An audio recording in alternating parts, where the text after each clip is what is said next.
নিজের বাড়ি হোক বা পরের বাড়ি, ভাড়াটে বাড়ি হোক বা গাছতলা, যদি মনে আনন্দ থাকে সব জায়গায় সেলিব্রেশন করাই যায়। তো হ্যালো এভরিওয়ান, গুড মর্নিং। সবাইকে নতুন একটা ব্লগে অনেক অনেক স্বাগত। অনেক দিন পর একদম জমজমাটে ব্লগ নিয়ে আসলাম। আশা করছি ব্লগটা আপনাদের ভালো লাগবে, তার জন্য কিন্তু পুরোপুরি ব্লগটা দেখবেন। এই সেলিব্রেশন বলতে 31 ডিসেম্বর নাইটের কথা বলছি। আমরা সব ভাড়াটে মিলে এত সুন্দর আয়োজন করেছিলাম আর এত সুন্দর পার্টি করেছি, সেটা আমি জীবনে ভুলতে পারবো না, কারণ খুবই এনজয় করেছি। এর মতো এনজয় আমি আগে কখনো করিনি। এই ব্লগটা কিন্তু বেশ কয়েকদিনই হয়ে গেল, তো সময়ের অভাবে আপনাদের সঙ্গে শেয়ারই করতে পারছিলাম না। তো যাই হোক, একদম সকাল থেকে কিন্তু ব্লগটা শুরু করে দিয়েছি। সকালে বাসি কাজকর্ম সেরে ব্রেকফাস্ট বানিয়ে তারপর চলে এসেছি রান্নাঘরে রান্না করতে। এদিকে তো বোন, তারপর বোন জামাই তো কয়েকদিন হয়ে এসেছে। তো আজ একদম সিম্পলি রান্না করব, যেহেতু রাত্রে পিকনিক রয়েছে আর বেশ কয়েকদিন থেকে মাছ মাংস চলেই রয়েছে। তো এখন আর ভালোই লাগছে না, তো ভাবছি যে রাত্রেও যখন হবে তো এখন একটু সিম্পলি রান্না করি। তো কি রান্না করি দেখতে থাকুন আর সঙ্গে থাকুন। রান্নাঘরে এসে প্রথম যেটা কাজ সেটা হচ্ছে ভাতটা বসানো। তো রাইস কুকারে ভাতটা বসিয়ে দিয়েছি। আরেকটা চৌকাতে আমি ডাল সেদ্ধ বসিয়েছি, মূলো দিয়ে ডাল বানাবো।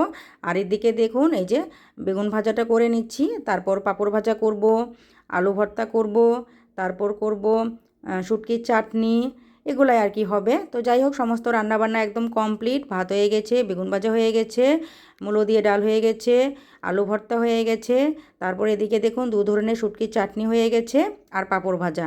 সব কিছু রান্নাবান্না কিন্তু একদম কমপ্লিট হলো। তারপর আমি সমস্ত থালায় ভাত পরিবেশন করে নিয়েছি। তো এবার বোনকে বললাম জামাই মহাশয়কে খাওয়াটা দিয়ে আসো, আর তারপর চলে এলাম ঠিক সন্ধ্যাবেলায়, যেখানে প্রিপারেশন চলছিল পিকনিকের। তো যাই হোক, কি আয়োজন চলছে সব কিছু মুখে শুনে নিন। এটা কি হচ্ছে? মাছের ঝোল। মাছের ঝোল হচ্ছে। আরো কি রান্না হবে? আরো হবে মাছের তেল দিয়ে, মাছের মাথা দিয়ে বেগুন ভাজি হবে। আরো আরো ডাল হবে। আরো আরো মাংস কষা হবে, চিকেন কষা। আমাদের বাড়িতে কিন্তু আজ জোর তোর পিকনিক শুরু হয়েছে। নিউ ইয়ার উপলক্ষে রাত 12টার পরে খাওয়া দাওয়া হবে। আমরা নিউ ইয়ার সেলিব্রেশন করছি সবাই মিলে। করছো? দেখো একটু এদিকে, ভালো করে হাই দাও, সুন্দর করে মুখটা কই।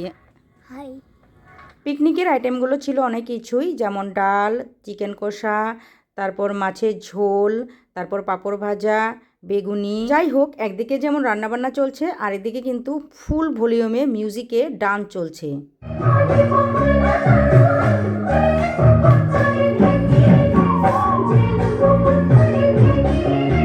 যেহেতু এখানে একটা চৌকা ছিল, তার জন্য কিন্তু একটু লেট হয়েছিল। অবশ্য আমরা চেয়েছিলাম লেটই, কারণ আমরা রাত 12টার পরেই কিন্তু এই সেলিব্রেশনটা করতে চেয়েছিলাম আর খাওয়া দাওয়াটা করতে চেয়েছিলাম।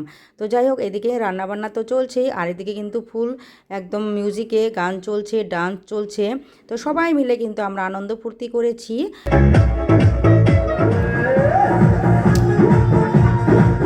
এখন কিন্তু রাত অনেকটাই বেজে গেছে, এখন মোটামুটি 12:30 বাজে। আর দেখুন একটু একটু করে সবাই মিলে খাওয়া দাওয়া করছে, কারণ অনেকটা টাইম লেগে যাবে। আর খাওয়া দাওয়া করতে করতে মোটামুটি আমাদের 1:30 বেজে গিয়েছিল আর 2টোর সময় আমরা ঘুমিয়ে পড়েছি। তবে হ্যাঁ, ওরা কিন্তু আরও এনজয় করেছে, কারণ আমাদের পরের দিন আবার দুপুরে পিকনিক ছিল। Bye bye, good night. তো বন্ধুরা, আপনাদের এই ব্লগটি কেমন লাগলো অবশ্যই কিন্তু কমেন্ট বক্সে জানিয়ে যাবেন। ভালো লাগলে একটু লাইক কমেন্ট শেয়ার করে দিবেন। আজকের মতো তাহলে রাখছি, bye bye, tata, good night.